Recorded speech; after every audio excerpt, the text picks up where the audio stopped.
کیا حضور علیہ الصلاۃ والسلام پر جادو ہوا تھا؟ حضرت عائشہ صدیقہ رضی اللہ تعالی عنہا سے روایت ہے کہ بنو زریق کے یہودیوں میں سے لبید بن عاصم نامی ایک یہودی نے رسول اللہ صلی اللہ علیہ وسلم پر جادو کر دیا، یہاں تک کہ رسول اللہ صلی اللہ علیہ وسلم کو یہ خیال آتا کہ میں یہ کام کر رہا ہوں، حالانکہ آپ صلی اللہ علیہ وسلم وہ کام نہیں کر رہے ہوتے تھے۔ حتیٰ کہ ایک دن یا ایک رات کو رسول اللہ صلی اللہ علیہ وسلم نے دعا کی، پھر دوبارہ دعا کی، پھر تیسری بار دعا کی، پھر فرمایا، اے عائشہ، کیا تمہیں معلوم نہیں ہے کہ جو کچھ میں نے اللہ تعالی سے پوچھا تھا وہ اللہ تعالی نے مجھے بتلا دیا ہے۔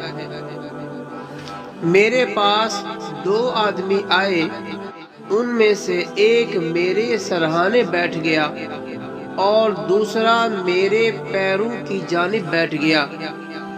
سو جو آدمی میرے سرہانے بیٹھا تھا اس نے پیروں کی جانب والے سے کہا، یا پیروں کی جانب بیٹھنے والے نے سرہانے والے سے کہا کہ اس شخص کو کیا تکلیف ہے؟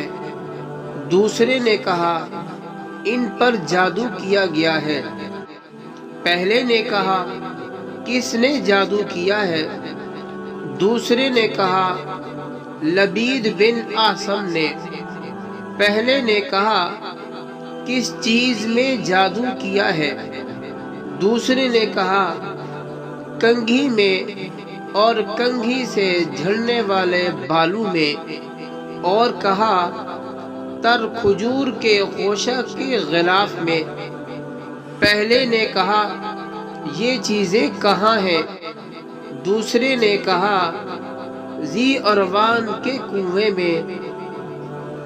حضرت عائشہ صدیقہ رضی اللہ تعالی عنہا نے کہا، پھر رسول اللہ صلی اللہ علیہ وسلم اپنے چند اصحاب کے ساتھ اس کنویں پر گئے۔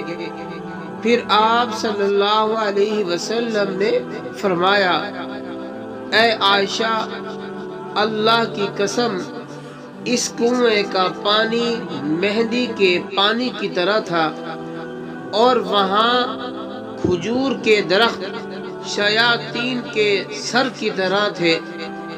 حضرت عائشہ صدیقہ رضی اللہ تعالی عنہا بیان کرتی ہیں، میں نے رسول اللہ صلی اللہ علیہ وسلم سے کہا، اے اللہ کے رسول، آپ صلی اللہ علیہ وسلم نے اس کو جلا کیوں نہیں دیا؟